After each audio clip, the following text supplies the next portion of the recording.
साकोलीजवळ असलेल्या आलेबेदर येथील धम्मकुटी परिसरात लहान मुलांकरिता उन्हाळी जिल्हास्तरीय प्रशिक्षण शिबिर घेण्यात आले। कार्यक्रमाचे अध्यक्षस्थानी भंते नागसेन तर प्रमुख अतिथी म्हणून भंते महामोगलायन, सामाजिक कार्यकर्ते व महाराष्ट्र शासनाचे समाजभूषण पुरस्कार प्राप्त डीजी रंगारी जोशी, भंडाऱ्याचे आरती फुलके, महाराष्ट्र युवक संघटनेचे संस्थापक प्रियंका बोरकर, प्रतीक बोरकर व इतर मान्यवरांच्या उपस्थितीत हा कार्यक्रम संपन्न झाला। सर्वप्रथम बौद्ध धम्म कुटीमध्ये ध्वजाचे ध्वजारोहण करण्यात आले। त्यानंतर या प्रसंगी उद्घाटनीय भाषणांमध्ये सामाजिक कार्यकर्ते डीजी रंगारी यांनी उन्हाळी धम्म प्रशिक्षण शिबिरामध्ये बुद्ध धम्म व डॉक्टर बाबासाहेबांचे कार्य लहानपणापासूनच विद्यार्थी जन्मातच त्यांचे चांगले गुण रुजवण्याकरिता व समोर भविष्यात डॉक्टर बाबासाहेबांच्या विचारांचा व भगवान गौतम बुद्धांच्या विचारांचा कसा त्यांच्या अंतःकरणात रुजवता येईल आणि ते शिस्तबद्ध कसे वागतील, त्यांच्यामध्ये आचार विचार यांचा फायदा कसा होईल या दृष्टिकोनातून मार्गदर्शन।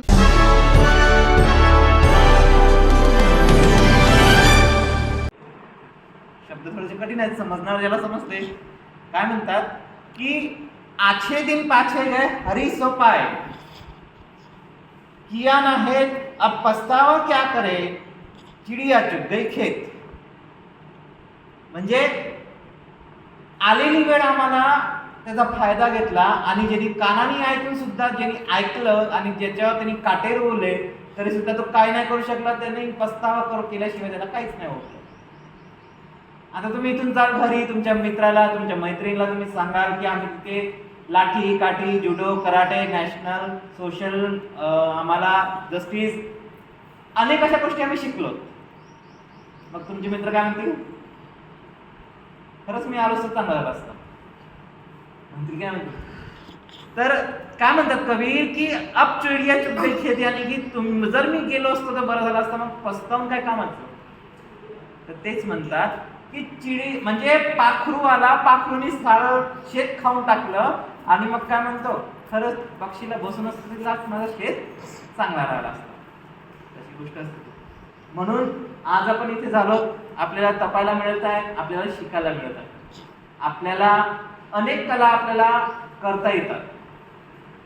गावखेड्यातून आपण आलो आणि बाबासाहेब काय म्हणतात की ज्याच्या अंगी कला तेच काय कला, म्हणजे ज्याच्या अंगामध्ये कला असते तेच आपल्या अंगी आपण करत असतो, फक्त त्याला प्रकाश देण्याची गोष्ट असते।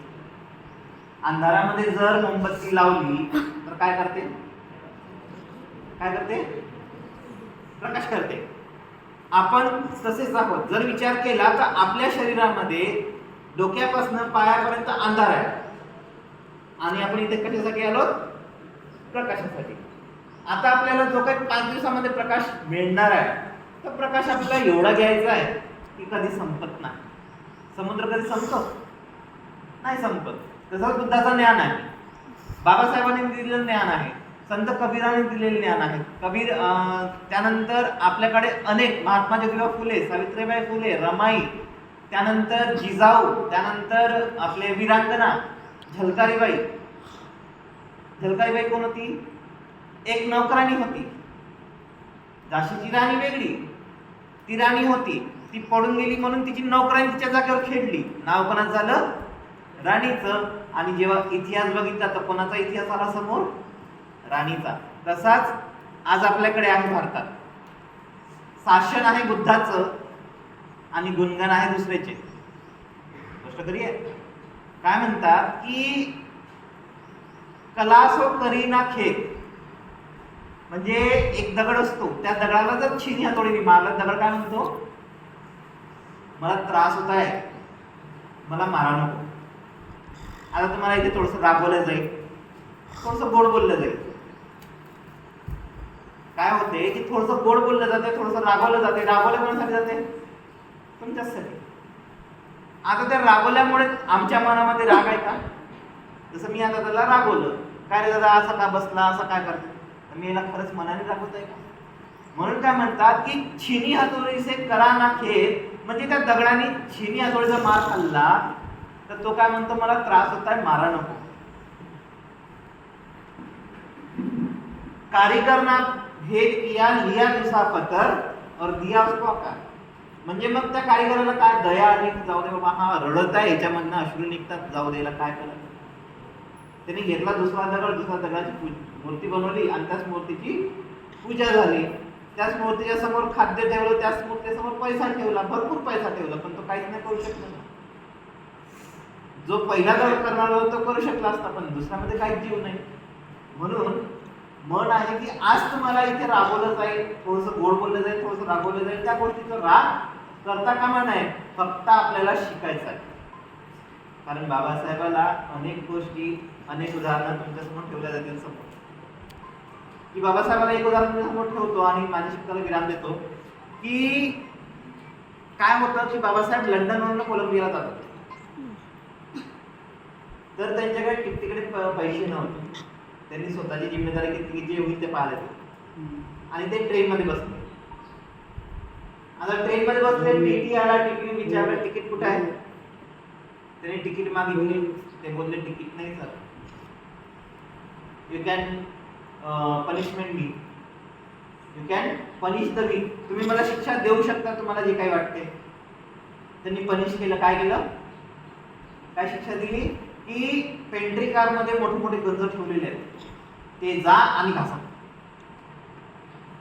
आता एखाद्या दुकानामध्ये एखाद्या चोराने चोरी केली, दुकानदार काय म्हणतो, जा वहां पे बर्तन रखे हो, घस क्या तेरी वही पैसा मेरे को मिल जाएगा, असंच म्हणतात ना दुकानदार.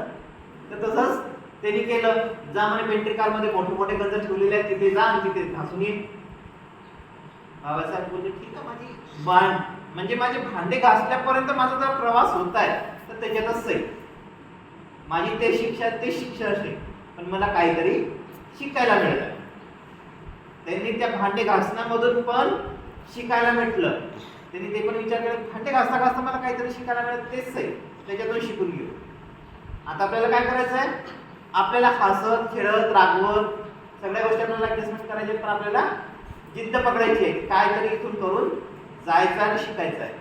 कारण बाबासाहेबांनी ज्यावेळेस दीक्षा दिली होती तर त्यावेळेस समता सैनिक दल तिथे उपस्थित होता. त्या समता सैनिक दलाच्या आवारामध्ये त्यांच्या, आपल्याला जर आता ही फेन्सिंग आहे, पण त्या काळात फेन्सिंग नव्हती दीक्षा भूमीला. फेन्सिंग कोणी केली होती, समता सैनिक दलाच्या फेन्सिंग बनली होती, म्हणजे त्यांनी पूर्ण राऊंड केलं होतं, त्याच्या राऊंड मध्ये दीक्षा झाली होती. हा तर समता सैनिक दल 19 मार्च 1919 मार्चला त्याची स्थापना झाली. आणि तेव्हापासून बाबासाहेबांनी ही समता सैनिक दलाची स्थापना करून आपल्याला प्रोत्साहित केलं.